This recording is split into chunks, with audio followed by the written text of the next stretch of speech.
Madame la conseillère régionale, Messieurs les représentants des associations d'anciens combattants, Messieurs les porte-drapeaux, Mesdames et Messieurs les représentants des autorités civiles et militaires, Mesdames, Messieurs, nous sommes réunis aujourd'hui pour commémorer le 76e anniversaire de la victoire du 8 mai 1945.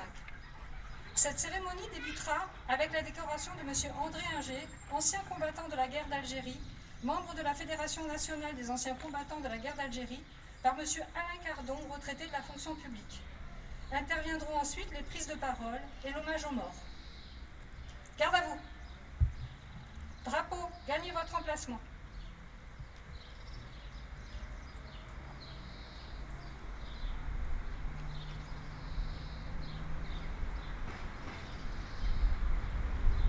Récipiendaire, gagnez votre emplacement.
Décorer, regagner les rangs.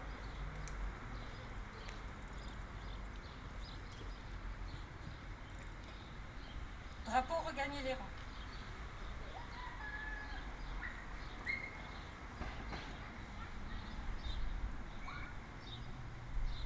Avant de céder la parole à M. Humez, président des combattants Algérie, Tunisie, Maroc et théâtre d'opérations extérieures, puis à M. le maire qui donnera lecture du communiqué de Mme la ministre déléguée auprès de la ministre des Armées chargée de la mémoire et des anciens combattants, je souhaite partager avec vous un extrait du texte d'Albert Camus, publié au lendemain de la victoire dans le journal Combat. Qui pourrait songer à donner de cette journée délirante l'expression qui ne la trahirait pas? Au sein même des voix confuses, exaltées de tout un peuple, quelle voix solitaire pourrait s'élever, qui soit sûre de donner son sens à ce grand cri de liberté et de paix? Peut-être, sans le recul du souvenir, sera-t-il possible de choisir plus tard, au milieu des canons, des sirènes et des cloches, parmi les chants, les drapeaux, les appels et les rires, l'image privilégiée qui ne trahira rien de cet instant. Pour aujourd'hui, il faut se laisser porter et dire seulement cette grande chaleur humaine, cette immense joie pleine de larmes, ce délire qui emplissait Paris. Il n'est pas sûr que la douleur soit forcément solitaire, mais il est sûr que la joie ne l'est jamais. Hier, c'était la joie de tous. Il faut parler au nom de tous. Devant cette grande clameur, le souvenir de tant de combats et de luttes acharnées prenait tout son sens. Car pourquoi donc s'être tant battu, sinon pour qu'un peuple puisse un jour crier sa délivrance? Dans toutes les capitales de l'Europe et du monde, des millions d'hommes, à la même heure, hurlaient la même joie. Pour les uns, ils riaient sous le ciel chaleureux de mai, et pour d'autres, dans une nuit déjà chaude. Mais ce qu'ensemble ils célébraient, c'est la force que donne aux hommes libres la conscience de leurs droits et leur amour forcené de l'indépendance. L'histoire des hommes est semée de triomphes militaires, mais jamais peut-être victoire n'aura été saluée par tant de bouches bouleversées. C'est que jamais peut-être une guerre n'a tant menacé l'homme dans ce qu'il a d'irremplaçable, dans sa révolte et dans sa liberté. Si hier était le jour de tous, c'est qu'il était justement le jour de la liberté, et que la liberté est à tous les hommes ou à personne. Aux quatre coins de la ville, les eaux des fontaines, soudain revenues après tant d'années, bondissaient hier vers le ciel doré de chaleur. Ce grand jaillissement de délivrance et de fraîcheur, nous le sentions tout au fond de l'âme. C'est lui que nous aurons désormais à préserver pour que cette victoire soit définitive et qu'elle demeure le bien de tous. Ceux d'entre nous qui attendent encore et qui pleurent un être cher ne peuvent avoir de place dans cette victoire que si elle justifie ce pourquoi les absents et les disparus ont souffert. Gardons-les près de nous. Ne les rendons pas à la solitude définitive qui est celle de la souffrance vaine. Alors seulement, en ce jour bouleversant, nous aurons fait quelque chose pour l'homme. Je vous remercie.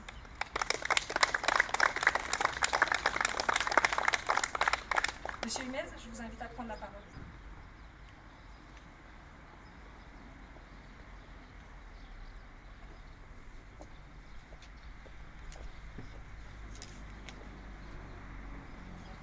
Monsieur le maire, mesdames les élus, messieurs les représentants des différentes associations civiles et militaires, messieurs les porte-drapeaux, chers amis, voici le message de l'Union fédérale des anciens combattants.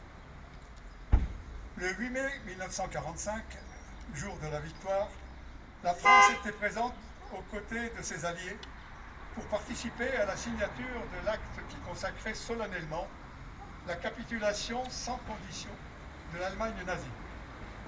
En ce 76e anniversaire de cette victoire, qui marqua la fin de la guerre en Europe, rendons hommage à tous les soldats alliés et français de la métropole et des territoires d'outre-mer, aux volontaires de la résistance et à tous ceux qui, sur terre, sur mer et dans les airs, unirent leurs forces pour vaincre le fascisme et le nazisme.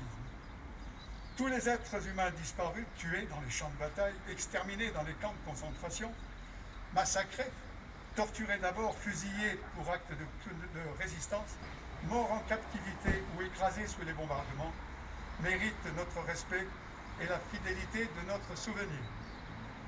Aujourd'hui, le fanatisme religieux, le terrorisme, le réveil des nationalismes menacent la paix, la sécurité des peuples, la liberté et les droits de l'homme. Aussi, fidèles au souvenir de celles et ceux qui ont sacrifié leur vie pour un monde sans guerre et sans haine, l'Union française des associations de combattants et victimes de guerre appelle tous les concitoyens à poursuivre le combat en faveur de la solidarité et de la paix. Vive la République, vive la France!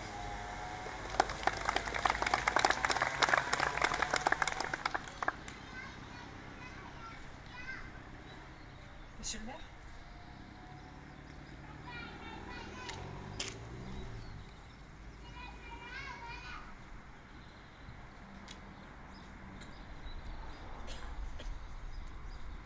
Mesdames et messieurs, saluant ce sujet qui a été distingué, saluant les associations d'anciens combattants, mesdames et messieurs les représentants de la région, du département, des autorités civiles et militaires, mon capitaine, je vais vous donner lecture du ministre délégué auprès de la ministre des Armées, Geneviève Darrieussecq, chargé de la mémoire et des anciens combattants. 8 mai 1945. Par deux fois, l'Allemagne a signé sa capitulation sans condition. Pour l'Europe, la délivrance est là. La guerre est finie. Enfin. Après tant de souffrances et de désolation, après tant d'espérance et de luttes acharnées, même les épreuves douloureuses ont une fin. Même les tempêtes les plus dévastatrices s'achèvent. Une joie bouleversée emplit les cœurs. Les drapeaux ornent les fenêtres. Les embrassades se noient dans la liesse populaire. Derrière les larmes de joie, celles de la peine affleurent. Personne n'oublie les villes ruinées, les vies dévastées. Personne n'oublie que l'humanité a payé le plus lourd tribut de son histoire. Notre monde en fut à jamais changé. La Seconde Guerre mondiale est une rupture pour notre civilisation qui se sait encore et davantage fragile et mortelle. 76 ans plus tard, reliés par notre mémoire commune et épris de la même reconnaissance, nous nous unissons par la pensée et par notre hommage pour saluer le souvenir de celles et ceux qui ont combattu et abattu le fléau nazi. Pour notre pays, rien ne fut simple. ce combat prit de nouveaux visages et la victoire mit le chemin. Malgré les ardents soldats de Montcornet, d'Abbeville, des Alpes, de Saumur et tous ceux de 40, l'ombre de l'occupation, de la division puis de la collaboration, a jeté son voile obscur sur la France. Il y a 80 ans, en 1941, les flambeaux de la résistance brillaient déjà. Le flot du refus et de l'espérance montait, tandis que la répression forgeait son funeste souvenir à Châteaubriand, au camp de Souche ou au Mont-Valérien. La France libre recevait les ralliements des territoires ultramarins et poursuivait son inlassable épopée. Dans les salles de coups francs, elle nouait un pacte avec la victoire et par la voix du colonel Leclerc, regardait déjà vers Strasbourg. À l'instar d'Hubert Germain, dernier des compagnons de la Libération, ce fut toute une jeunesse ardente et résistante qui refusa la défaite et l'asservissement, qui refusa de servir les desseins de l'occupant. Tous, ils ont permis à la France de s'asseoir à la table des vainqueurs.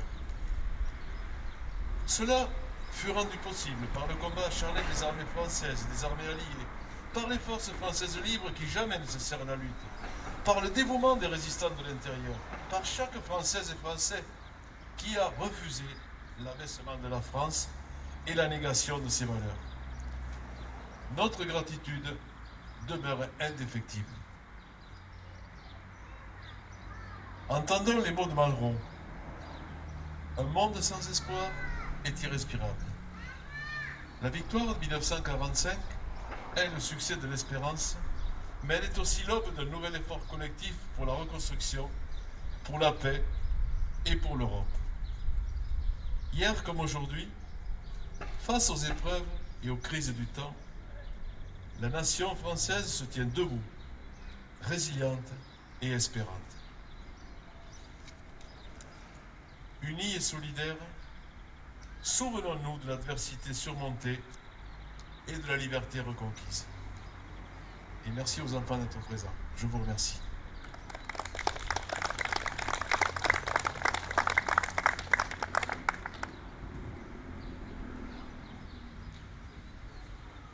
Je vous invite à procéder au dépôt de gerbe.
messieurs, je vous remercie de votre présence.